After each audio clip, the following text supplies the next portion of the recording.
তার কোনো কিছুই প্রয়োজন নেই, তাহলে তিনি আমাদের থেকে কি চান? আমাদেরকে যে এত কিছু দেন, তিনি কি চান?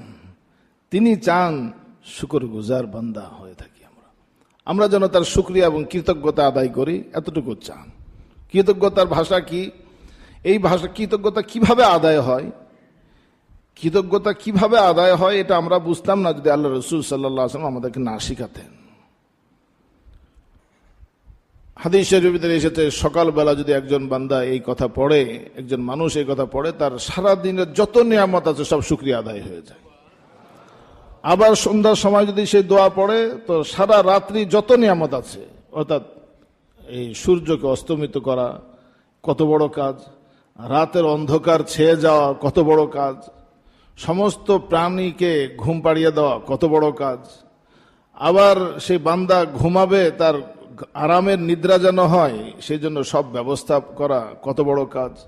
এক একটা কাজ কত বড়, বিশাল বিশাল সুবিশাল দায়িত্ব, সব করেন। যদি বান্দা শুধু একটা কথা বলে, আল্লাহ তাআলা খুশি হয়ে যান।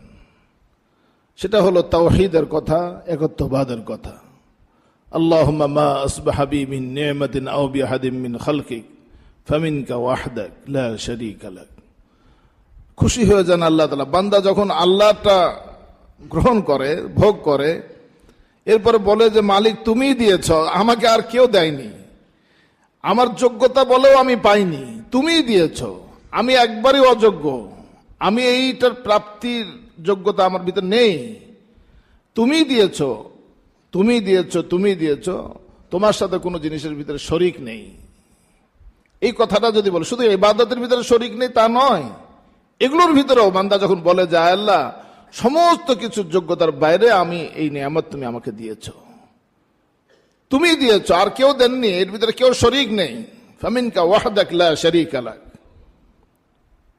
ফালাকাল হামদু ওয়া লাকাশ শুকর। তখন যখন এই কথা পূর্ণ হয়, যখন এই কথা মানুষ বিশ্বাস করে যে আল্লাহই দিয়েছেন, তখন তার হামদ পরিপূর্ণ হয়, তার প্রশংসা পরিপূর্ণ হয়। সুতরাং আল্লাহ আপনার জন্য সকল হামদ, সকল প্রশংসা। সকল প্রশংসার ভিতরে আগে যদি অন্য কেউ শরিক থাকে, তাহলে সকল প্রশংসা বললেও মুখ দিয়ে সেটা আদায় হয় না। কিন্তু যদি আগে তাওহীদ থাকে, তাহলে সকল প্রশংসাও একত্ববাদের তাওহীদের সাথে যে কথাটা থাকে, সেখানে প্রশংসাও তাওহীদের প্রশংসা হয়। রাসূলুল্লাহ সাল্লাল্লাহু আলাইহি ওয়াসাল্লাম শিখিয়েছেন, আল্লাহুম্মা মা আসবাহা বি মিন নি'মাতিন, আয় আল্লাহ এই প্রত্যুষে সকালবেলা আপনি আমার উপর যত নিয়ামত দান করেছেন, অথবা এই সৃষ্টিকুলের বিন্দু বিন্দুর উপর আপনি যত নিয়ামত দান করেছেন, ফামিনকা ওয়াহদাক লা শারীকা লাক। বান্দা যখন এই কথা স্বীকার করে, ফামিনকা ওয়াহদাক লা শারীকা লাক, আল্লাহ কেবল আপনিই দিয়েছেন, আপনিই দিয়েছেন, কোনো শরিক নাই আপনার সাথে। এর জন্য আল্লাহ তাআলা পুরো পৃথিবীটাকে বানিয়েছেন, পুরো পৃথিবীটাকে বানিয়েছেন, আড়ালে থেকেছেন, আড়ালে থেকে তিনি সব জিনিস করান, যেন দেখেন যে বিশ্বাসীরা আড়ালে থেকে আমাকে স্বীকার করে কিনা। পরীক্ষা শুধু এই জায়গায়, পরীক্ষা শুধু ইমানের পরীক্ষা, কিছুই চান না আল্লাহ তাআলা আমাদের থেকে, শুধু ইমানটা চান, শুধু ইমান চান। আর ইমান যদি আমরা দেখাতে পারি আল্লাহ তাআলার কাছে, ইমান পেশ করতে পারি, তা আল্লাহ তাআলা বন্ধুত্বের অফার দিয়েছেন। আল্লাহু ওয়ালিয়ুল্লাযীনা আমানু ইখরিজুহুম মিনাজ যুলুমাতি ইলান নূর। আল্লাহ তাআলা বলেন, আল্লাহ তাআলা বন্ধু, আল্লাহ তাআলা অভিভাবক, বন্ধু, শুধু বন্ধু না, অভিভাবক আবার বন্ধু। পিতা বলে যে আমি তোমার পিতাও, আবার কি তোমার বন্ধু। আল্লাহু ওয়ালিয়ুল্লাযীনা আমানু, আল্লাহ তাআলা তোমাদের অভিভাবক, মুমিনদের অভিভাবক এবং তাদের বন্ধু। ওয়ালি শব্দ দুই অর্থে ব্যবহার হয়, আরবিতে ওয়ালি শব্দ আর অনেক অর্থে ব্যবহার হয়, এখানে দুই অর্থ প্রযোজ্য। আল্লাহু ওয়ালিয়ুল্লাযীনা আমানু ইখরিজুহুম মিনাজ যুলুমাতি ইলান নূর। তাদেরকে বন্ধু, অভিভাবক কি করে?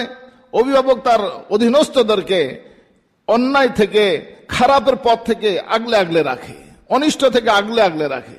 আল্লাহ তাআলা বলেন, আমিও তোমাদেরকে ওই গুমরাহি থেকে, জাহান্নামের পথ থেকে নূরের দিকে, জান্নাতের দিকে মুহুর্মুহ তোমাদেরকে টেনে টেনে বেঁধে বেঁধে রাখি আমি।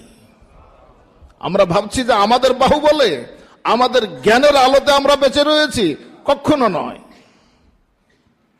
কখনো নয়। যদি কেউ মনে করে তাহলে এখানে তার ওই শুকরিয়া ভাষা ছুটে গেল, শুকরিয়া ছুটে গেল। তখন সে পরীক্ষার ভিতরে এসে যাবে, দেখবে যে সে নিজেকে কোনো নর্দমার ভিতরে পড়ে থাকতে দেখছে।